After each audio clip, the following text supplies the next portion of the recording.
पावड़ो में पॉपुलेशन खाते पारां फैमिली प्लानिंग के हवाले से कैंप जो इनेकाद किया वियो है। अली गुल शेख की रिपोर्ट मूजिब बावड़ो में पॉपुलेशन खाते पारां फैमिली प्लानिंग के हवाले से बेनज़ीर कॉलोनी में सेहत मेलो लगाया वियो, जैंजो इफ्तिताह पाकिस्तान पीपल्स पार्टी ज़िले घोड़के के सीनियर नायब सदर मोहम्मद यूसुफ भुट्टो,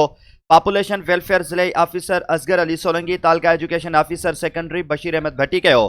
सेहत मेले में आसपास के गोठन मोहल्लन के रिवासी औरतन मर्दन वधीक में शिरकत कई। सेहत मेले में फैमिली प्लानिंग के हवाले से इस्तेमाल थींदड़ मुख्तलिफ मेथड्स जा स्टॉल पिण लगाया विया। सेहत मेले में आयल औरतन ॿारनि जो तिबी मुआइनो करे खेनि मुफ़्त में दवाऊं पिण ॾिनियूं वियूं ऐं 20 खां वधीक औरतुनि जी ॿाहुनि में वक़फ़े जा कैप्सूल पिण रखिया विया। सेहत मेले के खिताब कंदे पॉपुलेशन खाते के ज़िले ऑफिसर असगर अली सोलंगी चयो त असांजे खाते पारां मुख्तलिफ गोठन मोहल्लन में सेहत मेला मुनक़िद किया पिया वञनि, जंहिंसां घोटकी ज़िले के मर्दनि ऐं औरतुनि खे माउ ऐं ॿार जे सेहत के हवाले से ॼाण ॾिनी वञे थी ऐं फैमिली प्लानिंग ते अमल कंदड़ जोड़नि खे सहूलतूं फराहम कयूं पियूं वञनि। उन्हनि चयो त माउ ऐं ॿार जी सेहत के हवाले से हिक ॿार खां ॿिए ॿार की पैदाइश में घटि में घटि 3 सालनि जो वक़फ़ो